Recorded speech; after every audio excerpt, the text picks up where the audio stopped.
Please like and subscribe to the channel if you find this video interesting. Enjoy watching the video. Liam and Chloe had been inseparable since kindergarten, a fact universally acknowledged by anyone who knew them. Their bond was the stuff of legend, a platonic fortress impenetrable by crushes, fleeting infatuations, or well-meaning but ultimately misguided attempts at matchmaking. They were the quintessential, just friends, a title they wore with a mix of weary acceptance and fierce, unspoken pride. Liam, with his perpetually rumpled hair, penchant for graphic tees, and an encyclopedic knowledge of obscure 80s action movies, was the laid-back, effortlessly charming one. He navigated life with a casual swagger, often found with a mischievous glint in his eyes and a sarcastic remark ready on his tongue. Chloe, on the other hand, was a whirlwind of organized chaos. Her fiery red hair was usually pulled back in a practical ponytail, her outfits were meticulously planned for comfort and style, and her brain hummed with endless to-do lists and ambitious projects. She was the one who remembered birthdays, planned their hangouts, and generally kept Liam from drifting too far off into his own world of cinematic trivia. Their lives, though distinctly individual, were inextricably linked. Every major decision, every minor crisis, every mundane Tuesday evening involved a consultation, a debate, or at least a shared pizza between them. Their apartments, conveniently located in the same building, often felt like extensions of each other, doors rarely locked, food freely plundered. One particularly grueling Tuesday evening, fueled by stress from impending work deadlines and an epic battle in their favorite online game, they found themselves sprawled on Liam's worn-out sofa. Empty pizza boxes littered the coffee table, a testament to their shared indulgence.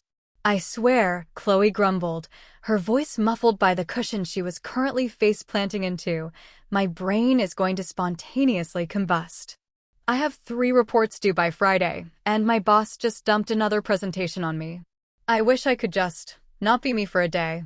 Liam, scrolling through his phone with one hand, chuckled. "Tell me about it. My client is being a total nightmare about the ad campaign. He wants edgy but wholesome, whatever that means. I wish I could just switch brains with someone who understands marketing jargon." He paused, a smirk playing on his lips. "Or better yet, switch bodies with someone who doesn't have a deadline." Chloe lifted her head, her eyes narrowing playfully. "Oh, so you'd prefer to be a lump on a log then? Because that's what you'd be if you weren't you." "Hey," Liam protested, feigning indignation. "I'm a very productive lump. A highly motivated, strategically inert lump." They dissolved into laughter, the familiar comfort of their banter washing over them. As the laughter subsided, a strange, almost whimsical thought flitted through Chloe's mind. "You know," she said, propping herself up on her elbows, "sometimes I really do wonder what it's like to be you. Just for a day. No worries, no endless lists, just Liam." She gestured vaguely at him. Liam considered this, then grinned. "And I bet you'd freak out in 5 minutes if you had to deal with my clients' edgy but wholesome nonsense. Or try to find something clean in my wardrobe. It's a jungle in there." "It's a biohazard zone, Liam," Chloe corrected with a shudder. "But still, the grass is always greener, right?" "Maybe," Liam conceded, stifling a yawn. "Or maybe we'd both realize how good we have it. Now, if you'll excuse me, this highly motivated, strategically inert lump needs sleep." They said their usual goodnights, a casual exchange that belied the depth of their connection. Little did they know, their whimsical wishes, uttered in jest, had somehow found an unexpected audience. The next morning, the world, for both Liam and Chloe, was jarringly, spectacularly different. Liam woke up feeling peculiar. The first thing he noticed was the distinct lack of a 5 o'clock shadow. He reached for his face, his fingers brushing against smooth, soft skin. Did I shave in my sleep?" Then he noticed the length of his hair, neatly cascading over his shoulders, a stark contrast to his usual messy mop. He opened his eyes, and instead of his familiar beige ceiling, he saw a pristine white one. And then he heard it, a high-pitched, almost squeaky gasp that sounded suspiciously like his own. But it wasn't his voice. It was higher. He sat bolt upright, his movements feeling strangely uncoordinated. He looked down at his hands, and instead of his calloused, slightly larger hands, he saw slender, manicured fingers. He scrambled out of bed, catching a glimpse of himself in the full-length mirror. A scream tore from his throat, a scream that was distinctly, undeniably, terrifyingly Chloe's. Because staring back at him was Chloe's face. Chloe's body. Chloe's perfectly organized bedroom. Meanwhile, across the hall, Chloe was experiencing her own brand of existential horror. She woke to the sensation of coarse, slightly prickly facial hair against her pillow. Her eyes fluttered open, and she was greeted by the chaotic expanse of Liam's apartment. Discarded clothes, empty snack wrappers, a teetering tower of video game cases. It was all aggressively, undeniably Liam. She blinked, trying to make sense of the overwhelming sensory input. She sat up, and her chest felt different. Heavier. Broader. She looked down at her hands, and instead of her own familiar, delicate hands, she saw larger, slightly rougher hands, with a smattering of dark hair on the knuckles. A choked gasp escaped her lips, a deep, rumbling sound that was unmistakably Liam's. She scrambled out of bed, stumbling over a discarded sneaker, and caught her reflection in the dusty mirror leaning against the wall. Her jaw dropped. Her eyes widened in horror. Staring back at her was Liam's face. Liam's body. Liam's perpetually rumpled hair. "Oh my God," she whispered, her voice a deep baritone. "Oh my God, oh my God, oh my God." Across the hall, Liam, in Chloe's body, was still screaming. Their wishes, spoken in jest, had come true. The swap had begun. The screams eventually subsided, replaced by a stunned, disbelieving silence.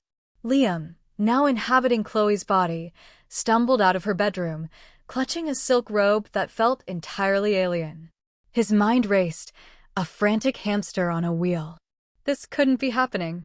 It was a dream. A very, very vivid, extremely realistic, and utterly horrifying dream. He fumbled for his phone, his fingers, now slender and graceful, feeling clumsy on the familiar device. He scrolled through his contacts, his thumb hovering over Chloe. He needed to call her. She would know what to do. She always knew what to do. But then a chilling thought struck him. What if she's me? His doorbell rang, a sharp, insistent sound that made him jump. His heart hammered against his new ribs. He peered through the peephole, and his breath hitched. Standing on the other side, looking utterly bewildered and undeniably him, was Chloe. He yanked the door open. "Chloe," he squeaked, his voice still jarringly high-pitched. "Liam," she responded, her voice a deep, resonant rumble, his own voice. They stared at each other, the reality of their situation crashing down with the force of a tidal wave. For a long moment, neither spoke, merely gawking at their swapped reflections. "You're me," Liam finally managed, pointing a manicured finger at his own face. "And you're me," Chloe retorted, pointing a larger, hairier finger at her own. "This is insane." Liam shrieked, his hands flying to his head, ruffling Chloe's perfectly styled hair. "How did this happen?" Chloe, in Liam's body, pinched the bridge of her nose. "I have no idea, Liam. All I remember is us joking about it last night, and now, this?" She gestured around at Chloe's meticulously decorated apartment. "And you call my apartment a biohazard zone? You live in a minimalist paradise." "It's not paradise when you're trapped in it," Liam retorted, his panic rising. "And my hair? What have you done to my hair?" He frantically tried to smooth down Chloe's long red locks. "What have I done to it?" Chloe scoffed. "It's not even my hair anymore. And frankly, I'm more concerned about the distinct lack of support I'm experiencing right now." She awkwardly adjusted Liam's graphic tee, a flush creeping up Liam's neck, which was now Chloe's neck. They decided, in a fit of shared, desperate logic, that they needed to figure this out. They retreated to Chloe's living room, awkwardly settling onto opposite ends of the sofa. The usual comfortable silence between them was replaced by a palpable tension, a swirling mix of shock, fear, and a burgeoning sense of surreal humor. Okay, Chloe said, attempting to take charge, a habit that felt both natural and utterly bizarre in Liam's body. Let's be rational. What's the last thing we both remember? Pizza, video games, and us wishing we could switch bodies, Liam mumbled, slumping further into the cushions. Definitely not rational. Right, Chloe sighed, running a hand through Liam's perpetually rumpled hair, a gesture that surprisingly soothed her for a moment. So, is this some kind of magic? A curse? A very elaborate prank by the universe. If it's a prank, it's not funny. Liam wailed, then clapped a hand over his mouth. God, my voice is so high. Chloe tried to suppress a laugh, but a deep rumble escaped her lips, shaking her own frame. Stop it, you'll make me laugh.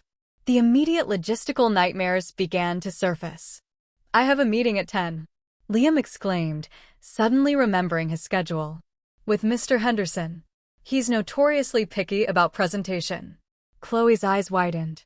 And I have to present that marketing campaign. The edgy but wholesome one. Liam, you haven't even finished the mock-ups. A beat of stunned silence. You mean, we have to go to each other's jobs? Liam asked, his voice barely a whisper. Chloe's face, Liam's face, contorted into a mask of pure horror. You seriously expect me to navigate the intricate social dynamics of your overly enthusiastic startup in your body and somehow pull off a presentation I know nothing about? And you expect me, Liam countered, standing up and pacing Chloe's immaculate rug, to sit through Mr. Henderson's passive-aggressive critiques in your body and pretend to know anything about spreadsheets and corporate jargon? He shuddered. I don't even know where your files are. They're meticulously organized, unlike your digital wasteland. Chloe snapped back, then paused, a mischievous glint entering Liam's eyes. This is going to be a disaster. Liam stopped pacing, a similar glint appearing in Chloe's eyes. A hilarious disaster. The initial panic was slowly giving way to a bizarre sense of inevitability, and with it, a sliver of dark humor. They were trapped. They were utterly screwed. And they were going to have to pretend to be each other. Okay, Chloe said, a plan starting to form in Liam's mind. First things first. We need to brief each other. Every single detail. Every personality quirk. Every inside joke. Everything. Liam nodded, a grim determination setting in. And then, he added, looking down at Chloe's sensible work clothes laid out for the day, we need to figure out how to dress each other. Chloe looked down at Liam's chaotic pile of clothes. Oh, this is going to be fun. The clock was ticking. Their lives, now completely inverted, were waiting. And the day had only just begun. The briefing session was, predictably, a comedic whirlwind. Chloe, in Liam's body, sat cross-legged on the floor, furiously scribbling notes on a pad of paper, occasionally muttering to herself, so edgy but wholesome means safe but trying too hard.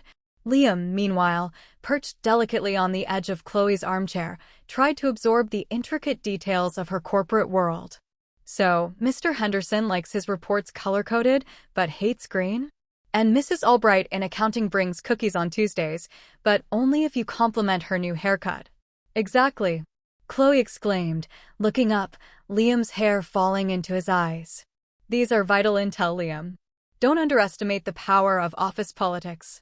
Now, your client, Mr. Davies. Edgy but wholesome. Give me specifics. He means, Liam began, his brow furrowing in concentration. He wants something that looks cool and modern, but won't offend his grandmother. Think vintage rock band t-shirt that's actually selling organic granola. Chloe stared blankly.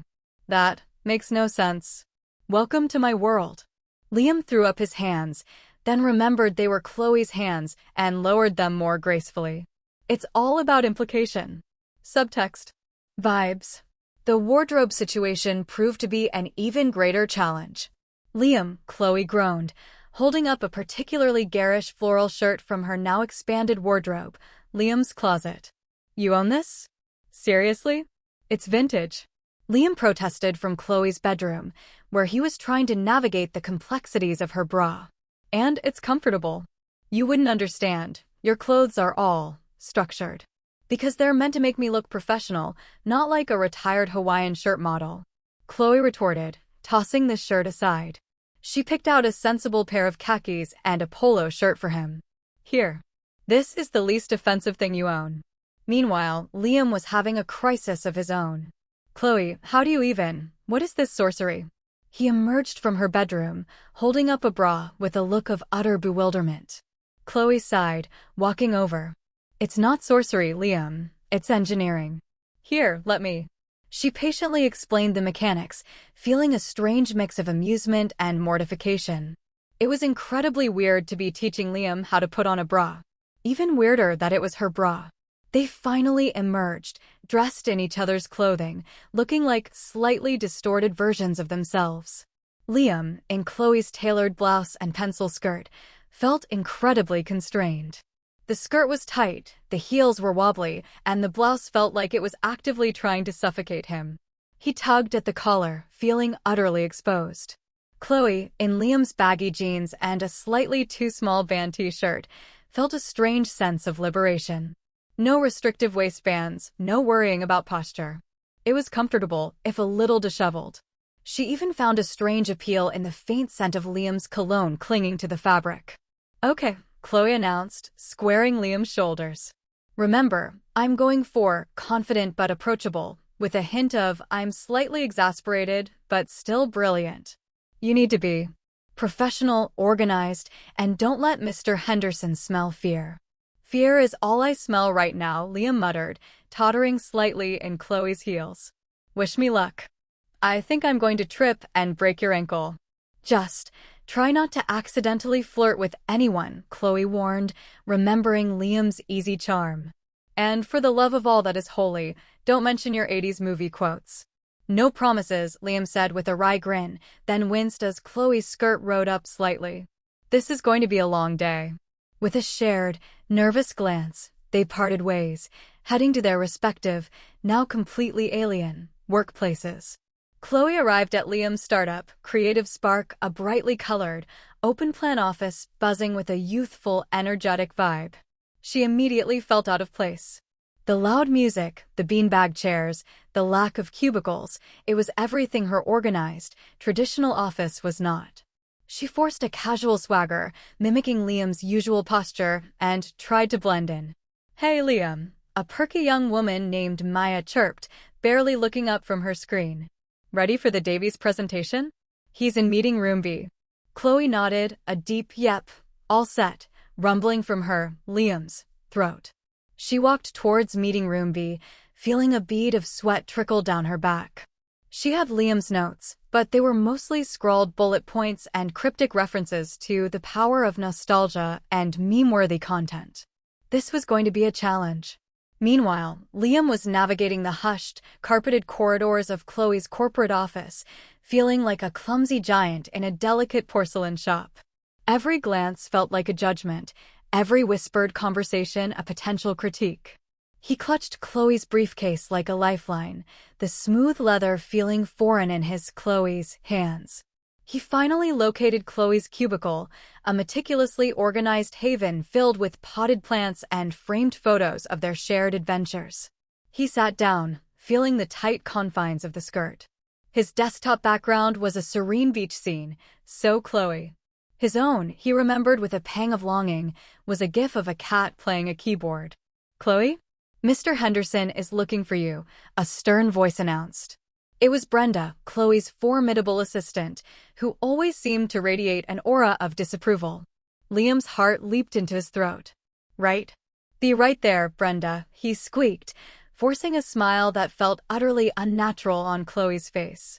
He stood up, his heels clacking loudly on the polished floor, and tried to walk with Chloe's confident, purposeful stride. He nearly tripped twice before reaching Mr. Henderson's intimidating office. He pushed open the door, a forced cheerful expression plastered on Chloe's face. Good morning, Mr. Henderson, he chirped, trying to sound as much like Chloe as possible. Mr. Henderson, a man whose permanent expression seemed to be one of mild annoyance, looked up from his computer. His gaze swept over Liam and Chloe's body. Chloe, he said, his voice flat.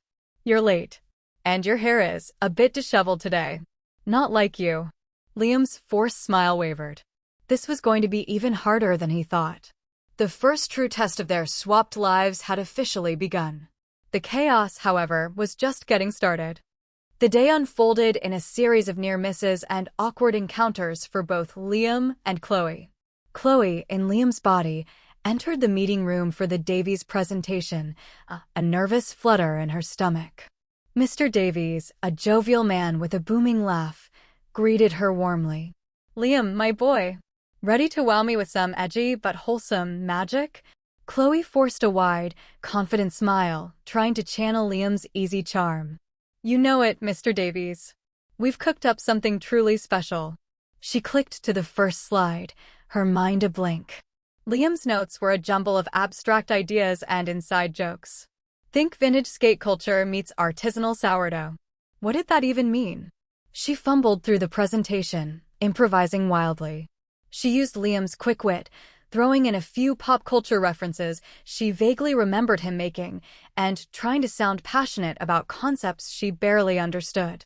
At one point, she accidentally referenced a scene from a notoriously R-rated horror film when trying to explain edgy content, causing a collective gasp in the room. She quickly covered by saying, "Of course, we're talking about the metaphorical edginess, not that." She wished the floor would swallow her whole. Surprisingly, Mr. Davies seemed intrigued. He leaned forward, a thoughtful expression on his face. "You know, Liam, that's an interesting take. Unexpected. I like unexpected. Keep going." Chloe mentally exhaled, a wave of relief washing over her. Liam's chaotic approach, it seemed, actually worked on some level. She found herself enjoying the freedom of not being meticulously prepared, of just winging it. She even managed to crack a few genuinely funny jokes, feeling Liam's body loosen up as she embraced the performance.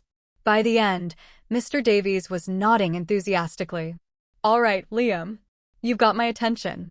Let's move forward with this concept. It's creatively unhinged. I love it."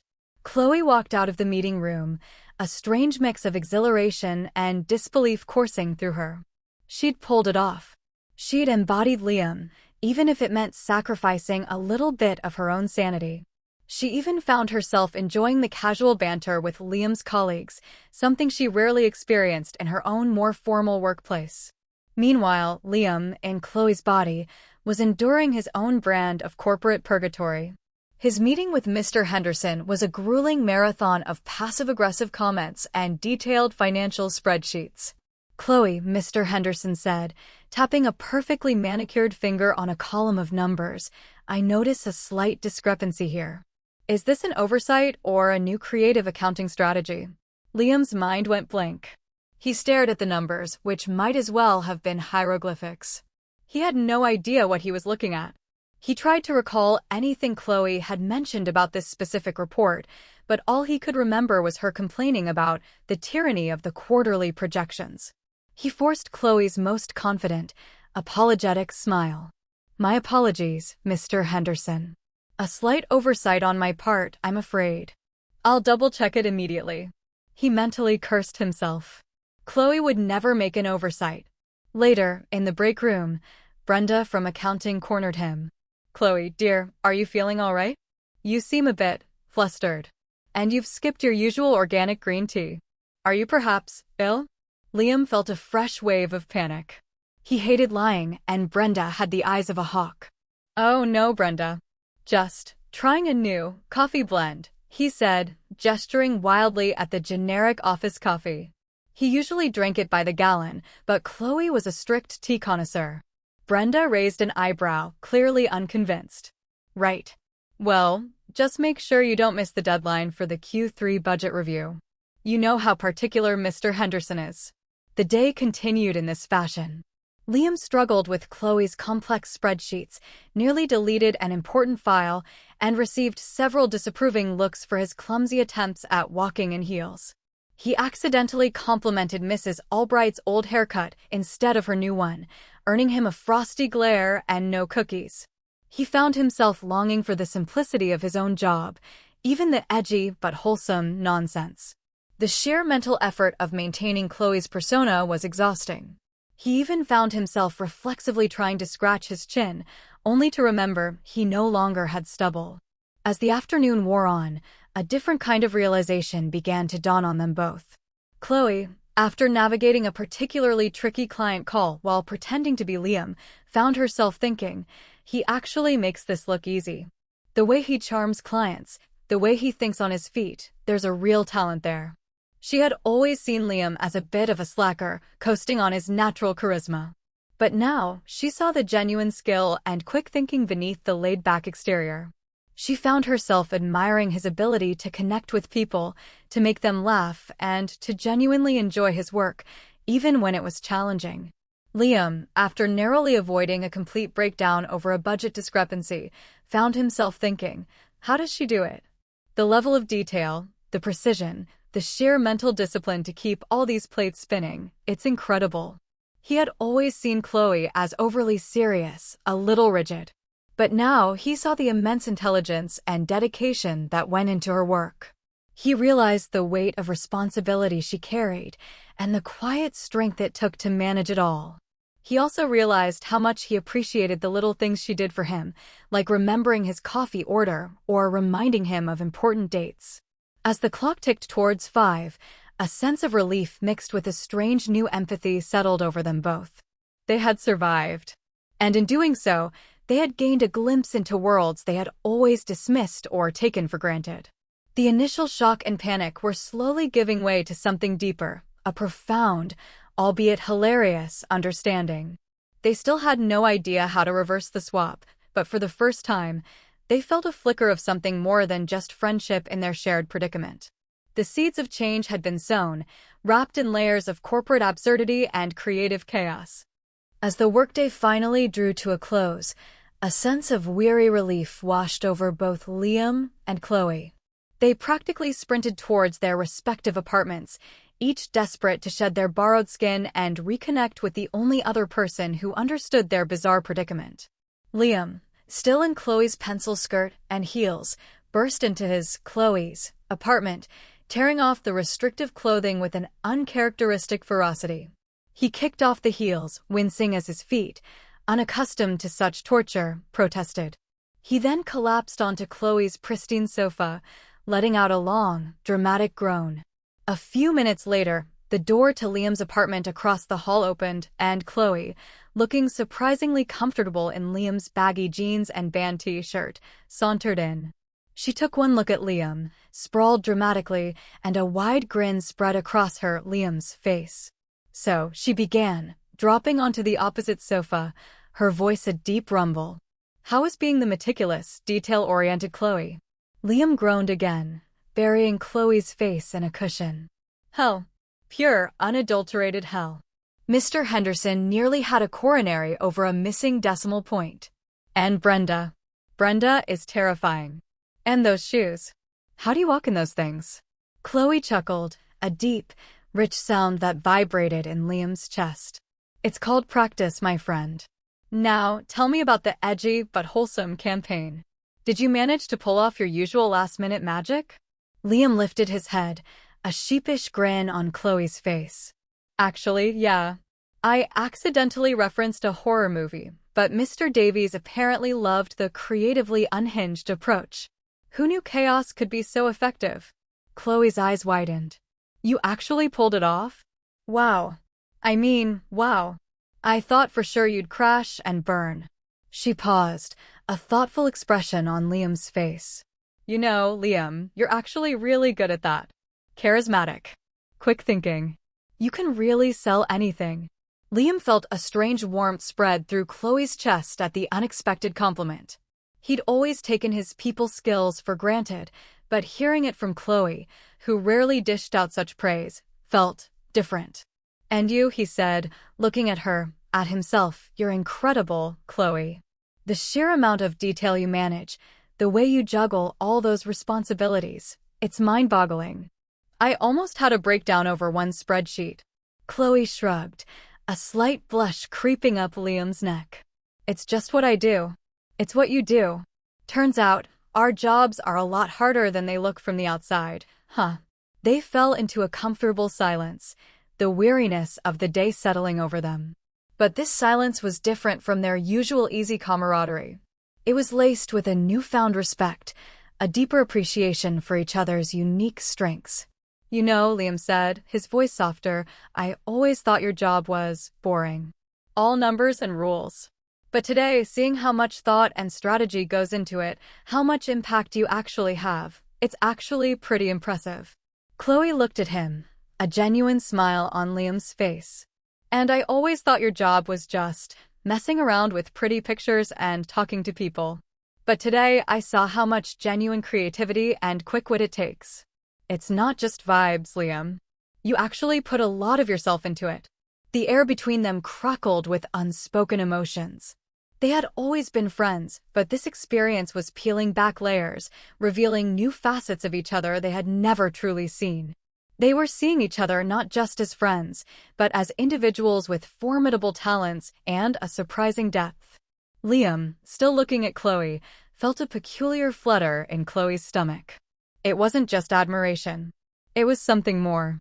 Something he hadn't allowed himself to acknowledge before.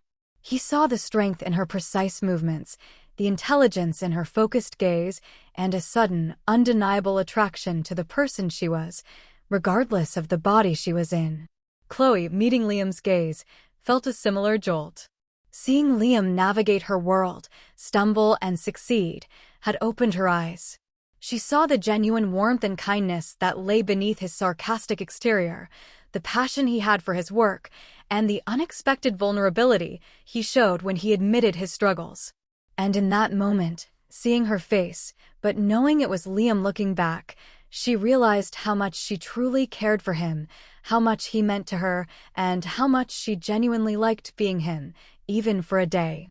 "So," Chloe said, breaking the spell, her voice a little breathless, "any ideas on how to, switch back?" Liam sighed. "Nope. Not a clue. I tried everything I could think of today. No magic words, no secret handshakes."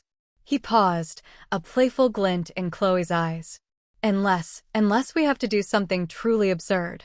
Like, I don't know, reenact a scene from Freaky Friday." Chloe laughed, the deep sound filling the room.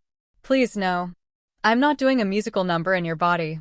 They spent the rest of the evening recounting the day's hilarious mishaps, bonding over their shared ordeal. But beneath the laughter and the shared stories, a subtle shift had occurred. The friend zone they had so carefully constructed around themselves felt a little less secure, a little more permeable. They were looking at each other through new eyes, with a newfound understanding and an undeniable, growing attraction that was both terrifying and exhilarating. As the night deepened, and the reality of their continued swap lingered, they both knew that something had irrevocably changed. And they still had no idea how to change it back. The dramatic, emotional, and potentially romantic journey had only just begun. The next few days were a strange ballet of awkwardness, accidental revelations, and a burgeoning intimacy neither of them had anticipated. They established a morning routine, meet at one of their apartments, brief each other on their respective lives, and try to minimize the damage. One morning, Liam, in Chloe's body, was struggling to find a matching pair of socks in Chloe's meticulously organized drawers. "Seriously, Chloe, do you color-code your socks by thread count?" he grumbled. Chloe, in Liam's body, chuckled. "Of course. It's called efficiency, Liam. Something you know nothing about." She was, in fact, enjoying the chaotic freedom of Liam's wardrobe, albeit occasionally discovering items that made her question his hygiene. Their personal lives, however, proved to be far more challenging to navigate than their professional ones. Liam had a weekly poker night with his college friends. Chloe, a complete novice, had to attend as Liam. She tried her best to mimic his easygoing banter, but her poker face was non-existent. She lost every hand, accidentally blurted out, "Oh, good heavens," instead of a curse word, and received suspicious glances when she refused a beer. "Liam, are you feeling all right, man?" his friend Mark asked, studying him intently. "You seem a little less Liam tonight. Did Chloe finally convince you to try kale?" Chloe forced a laugh. "Haha, very funny, Mark. Just a stressful week. Trying to cut back." She excused herself early, fleeing the poker game with a renewed appreciation for Liam's social skills and an understanding of why he sometimes returned home a little poorer. Meanwhile, Liam had to attend Chloe's monthly book club meeting. He had never read a single book from her list, preferring graphic novels and sci-fi epics. He sat through an intense discussion on 19th-century existentialism, nodding vaguely and offering profound insights like, "Yeah, I guess the protagonist was kinda sad, huh?" Chloe's friends, a group of intelligent, opinionated women, were visibly confused. "Chloe," her friend Sarah asked, "you usually have such insightful things to say about the symbolism. Are you feeling well? You seem distracted." Liam, in Chloe's body, tried to look thoughtful. "Just processing. Deep thoughts. Very deep." He spent the rest of the evening silently planning his escape, vowing never to disparage book clubs again. These small, personal interactions began to chip away at their long-held perceptions of each other. Liam, seeing Chloe's poker-faced frustration, realized how much effort she put into understanding his world and how much he'd taken her presence for granted. Chloe, witnessing Liam's discomfort at the book club, understood that his interests weren't just superficial, they were a genuine reflection of who he was.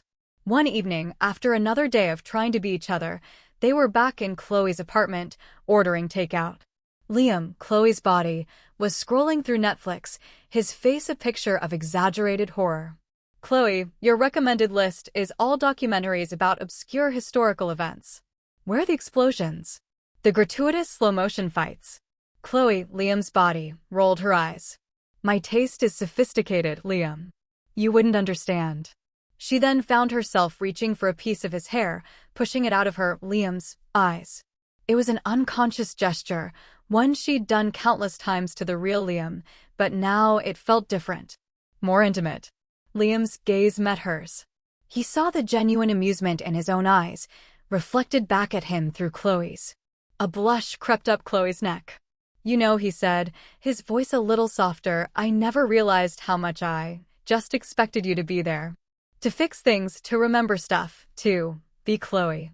Chloe looked away, a strange mix of emotions swirling within her. "And I always expected you to be, well, Liam. The easygoing one. The one who made me laugh. The one who never took anything too seriously." She looked back at him, her voice barely a whisper. "I guess we both took each other for granted, didn't we?" The confession hung in the air, heavy with unspoken weight. It wasn't just a friendly acknowledgement, it was an admission of a deeper realization, a crack in the platonic facade they had maintained for so long. "Yeah," Liam said, his voice husky. He reached out, his Chloe's hand hovering for a moment, then gently took her, Liam's, hand. It felt familiar, yet entirely new. The small, slender hand in his larger, rougher one. A spark, undeniable and electric, passed between them. It wasn't just physical, it was an emotional current, a recognition of the growing connection that had blossomed amidst the chaos of their body swap. They were no longer just friends navigating a bizarre situation. They were two souls, intimately intertwined, seeing each other with startling clarity, and feeling a pull that went far beyond mere friendship. The takeout arrived, but neither of them moved. They simply sat there, hands clasped, lost in the quiet intensity of the moment. The confusion of the swap, the hilarity of their predicaments, was slowly giving way to something profound, something beautiful, and something undeniably romantic. The stakes of their friendship, and perhaps their future, had just been raised dramatically. And they still had no idea how to get back to their own bodies. The days continued to blur into a whirlwind of impersonations, shared secrets, and a steadily intensifying emotional connection. They had grown surprisingly adept at playing each other, a testament to their deep understanding of one another's habits, mannerisms, and even thought processes. Chloe could now charm Mr. Davies with Liam's laid-back confidence, while Liam could navigate Mr. Henderson's passive-aggressive demands with Chloe's meticulous attention to detail. But the real transformation was happening outside their work lives. Their personal interactions were now charged with an unspoken tension, a silent acknowledgement of the feelings blossoming between them. They spent every evening together, not just briefing each other, but simply being together. They cooked meals, watched movies, a compromise between Chloe's documentaries and Liam's action flicks, and talked for hours, delving deeper into their fears, dreams, and vulnerabilities than ever before. One particularly warm evening, after a particularly draining day of navigating each other's lives, they found themselves on the rooftop of their apartment building. The city lights glittered below them, a sprawling tapestry of electric stars, while above, the actual stars began to pierce through the fading twilight. Liam, in Chloe's body, leaned against the cool metal railing, a sigh escaping his lips. "You know, Chloe," he said, his voice soft, "I used to think being me was easy. Just coasting along. But you make it purposeful. You make me actually think about what I want to achieve, not just what's convenient." He turned to look at her, a genuine smile on Chloe's face. "And I actually don't mind the documentaries anymore. Some of them are pretty interesting." Chloe, in Liam's body, chuckled, a low, warm sound. "And I used to think being me was all about control and order. But you've shown me that it's okay to let go sometimes. To be a little messy. To laugh at myself, even when things go wrong." She paused, her gaze drifting to the distant horizon. "And I actually miss your stupid band t-shirts now." The air was thick with unspoken feelings. The comfortable silence that followed was different from their usual, purely platonic one. It was filled with a quiet yearning, a palpable shift in their relationship. Liam took a deep breath, steeling himself. He knew he had to say it. The words had been building up inside him, bubbling to the surface, amplified by the emotional intensity of the swap. "Chloe," he began, his voice a little shaky, "this whole thing, it's been crazy. Terrifying. Hilarious. But it's made me see things differently. About you." He turned to face her fully, his gaze earnest, vulnerable. "I always thought of us as just friends. The ultimate friend zone. But being you, walking in your shoes, I've seen how incredible you are. How smart, how strong, how kind." He took another breath, his heart hammering in Chloe's chest. "And I realized, I'm completely, utterly, hopelessly in love with you." Chloe's eyes, Liam's eyes, widened in shock. Her breath hitched. She hadn't dared to hope he felt the same way, despite the growing warmth between them. Hearing those words, spoken with Liam's voice, but from her own lips, was an overwhelming experience. Tears welled up in Liam's eyes, streaming down Chloe's face. "And you know what the craziest part is?" he continued, his voice choked with emotion. "It's not just about you being you. It's about how I feel when I'm in you. It's like I'm seeing the world through your eyes, and it's a beautiful, complex, amazing place. And I don't want to see it without you anymore." Chloe, still reeling from his confession, felt a wave of relief, a joyous surge that made her, Liam's, own heart pound. The fear, the uncertainty, the internal struggle she'd been fighting, suddenly evaporated. "Liam," she whispered, her voice a deep rumble, I feel the same way. I never thought I'd say it, never thought it was even possible. But being you, seeing my world through your eyes, I realized how much I need your laughter, your optimism, your chaotic brilliance. I realized I don't want to go back to my own body if it means not having you in my life in this way." She stepped closer, her, Liam's, hands reaching for his, Chloe's, face. Her touch was gentle, yet firm, pulling him closer. "I love you too, Liam. More than just friends could ever encompass." They stood there, under the shimmering city lights and the vast, indifferent stars, two souls in borrowed bodies, finally shedding the protective layers of their long-held friendship. The moment was charged with an intensity that transcended their swapped forms. It was a confession born of shared experience, of profound understanding, and of a love that had quietly simmered beneath the surface for years, only to explode into being through the most bizarre of circumstances. As they leaned in, their lips met. It was a kiss unlike any they had imagined, the unexpected softness of Chloe's lips meeting the familiar roughness of Liam's. It was awkward, exhilarating, and utterly, profoundly real.